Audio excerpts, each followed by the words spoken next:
chorava encostada no canto do box do banheiro, agachada no chão. E o meu desespero era tão grande, eu não tinha força para rezar. E eu só falava, Jesus, manter a confiança de que Deus vai agir é realmente agonizante, mas vale a pena demais.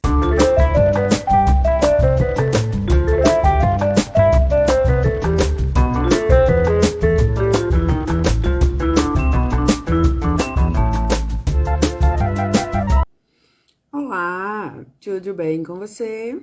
Seja bem-vindo a mais um vídeo da série Eu Leio e Você Aprende.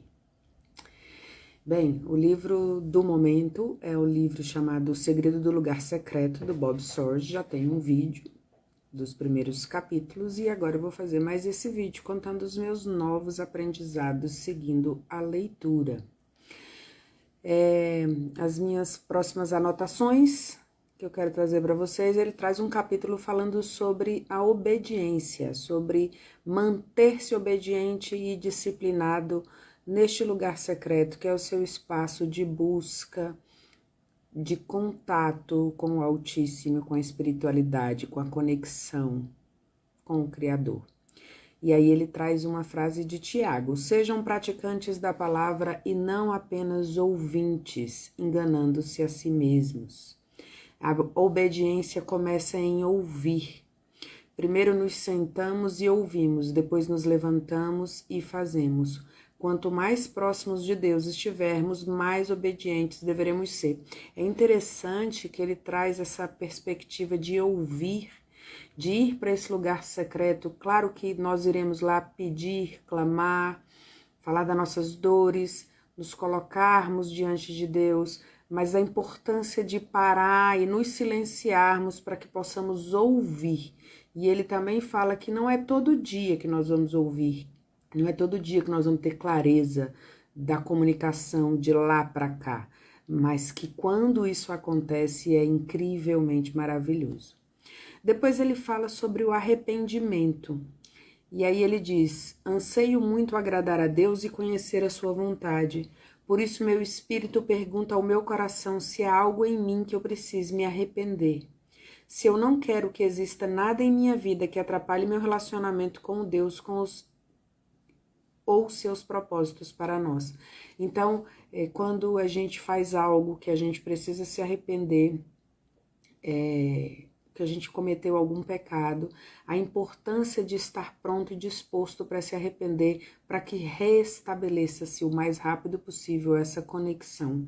E ele fala sobre a importância de pedir e clamar e estar aberto para que Deus nos mostre onde precisamos nos arrepender, do que precisamos nos arrepender e ainda não temos consciência. Então, o arrependimento não é só daquilo que a gente sabe que fez de errado, mas aquilo que a gente também não sabe ainda que precisa burilar na gente. Ele sugere que busquemos o arrependimento rápido, e isso acontece superando o orgulho. O arrependimento imediato abre o canal para a comunhão íntima com Deus, porque o pecado nos afasta, então o arrependimento reabre essa conexão. Quando você estiver no lugar secreto, seja rápido em confessar sua incredulidade e dureza de coração. Isso o fará se aproximar da percepção da dimensão da glória de Deus na sua vida. Essa percepção da dimensão da glória de Deus na sua vida é muito interessante porque muitas vezes as coisas estão diante dos nossos olhos e a gente não enxerga e de repente é como se rasgasse o véu e você se percebe diante de uma maravilha que você já tinha, mas não estava enxergando. Ele esclarece que ele não fala dos pecados óbvios, ele fala dos pecados ocultos. Isso que eu falei, se você sabe que fez uma coisa errada, uma coisa que te afasta de Deus, nem tem que falar de correr para se arrepender, mas de estar pronto e aberto para se arrepender dos pecados ocultos. Depois, ele fala em semear, ele fala do poder de semear. Quando falo de semear, falo no sentido de dedicar tempo ao lugar secreto. O real impacto do lugar secreto geralmente só fica evidente depois. Essa constância, essa conexão diária e permanente com Deus, muitas vezes é tempo apenas de semeadura, e a colheita dessa conexão a gente vai ver no tempo depois, no tempo de Deus, que a gente não sabe quando é.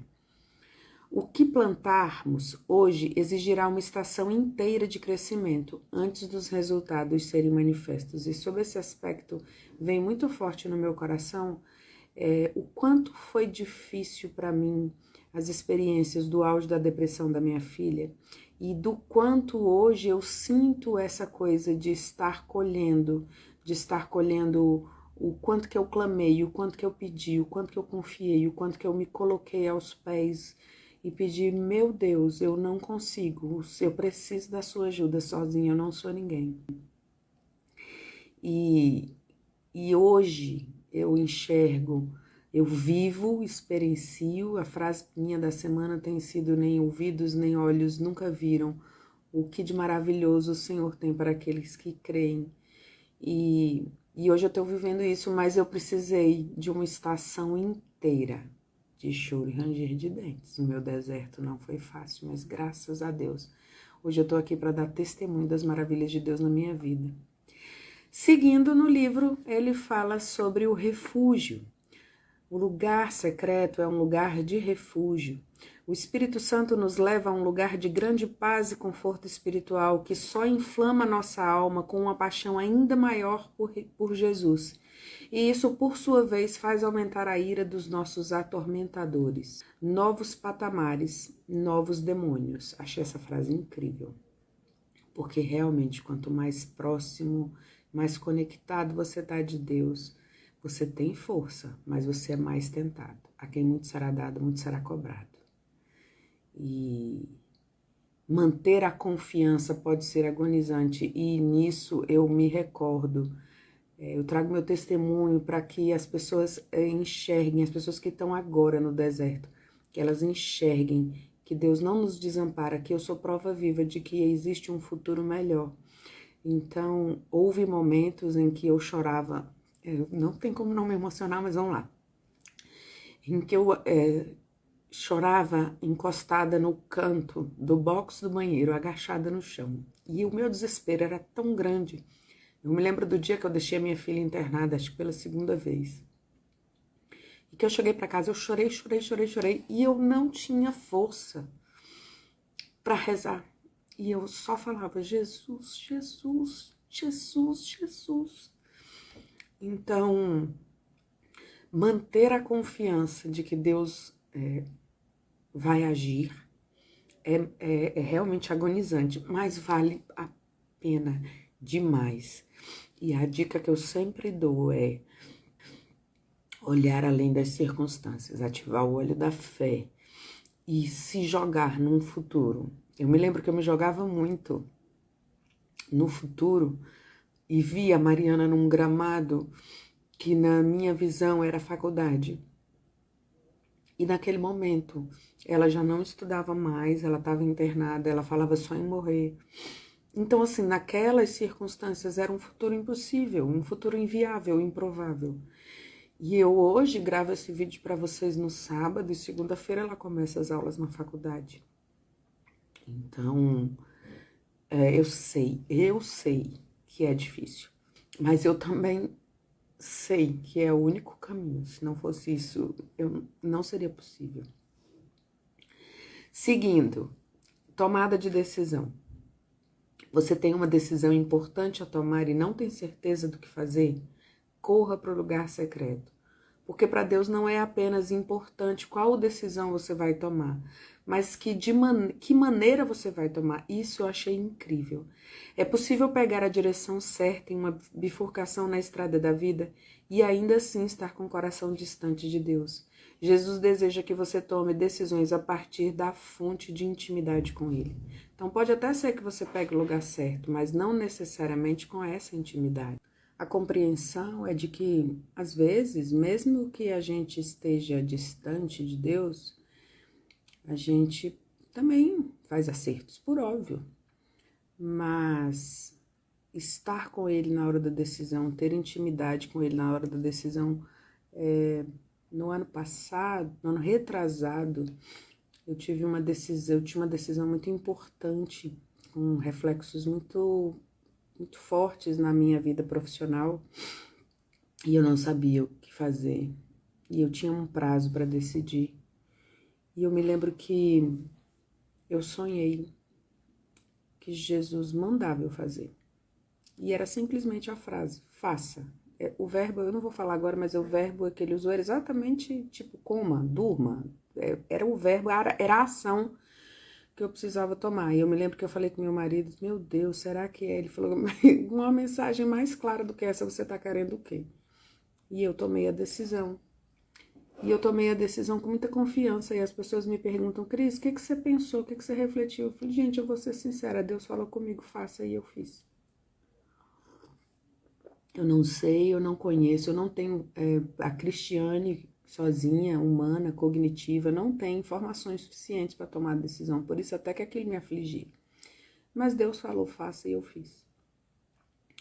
Seguindo no livro, tem apenas em Deus sua expectativa de socorro. Ele é o único plano, não há plano B. Achei isso fantástico. Essa mensagem é poderosa.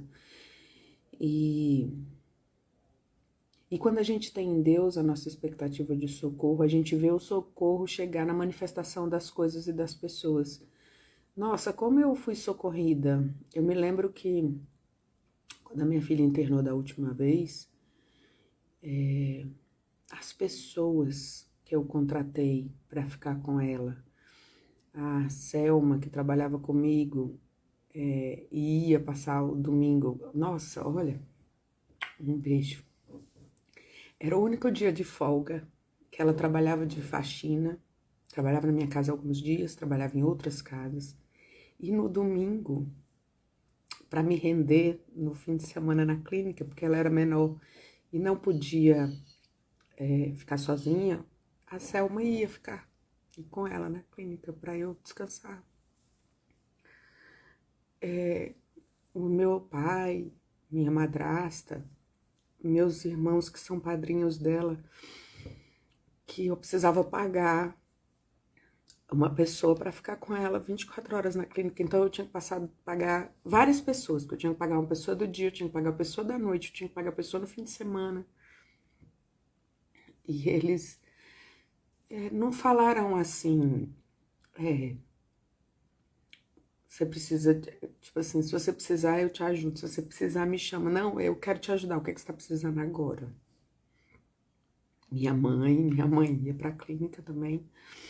Então, quando a gente tem em Deus a expectativa de socorro, ele traz as coisas concretas do plano material para que a gente enxergue.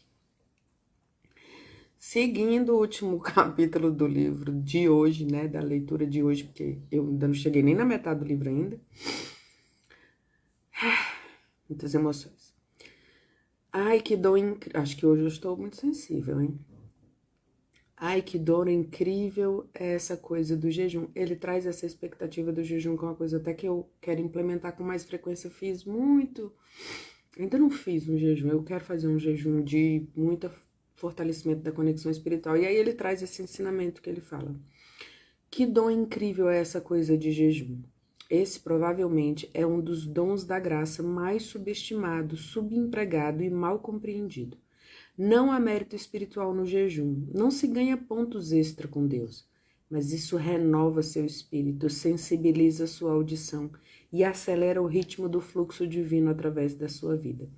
Isso foi um aprendizado que eu tive, porque quando as pessoas falavam em fazer jejum ou pagar promessa, eu pensava assim, gente, mas que barganha, Deus não está negociando, para que fazer barganha com Deus? E hoje eu compreendo que não parece óbvio, né? Mas não era claro para mim.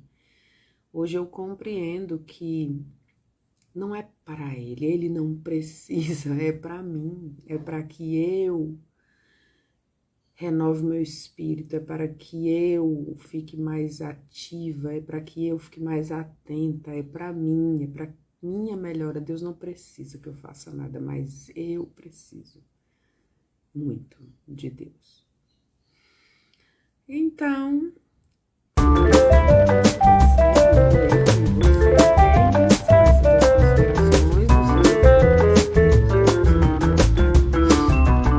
compartilha com aquela pessoa que vem do seu coração agora, porque isso ajuda o YouTube enxergar, entender que esse conteúdo é relevante e levar para mais e mais pessoas, curte, deixa seu comentário e se você é novo por aqui, se inscreve no canal. Um beijo, fique com Deus e até o próximo.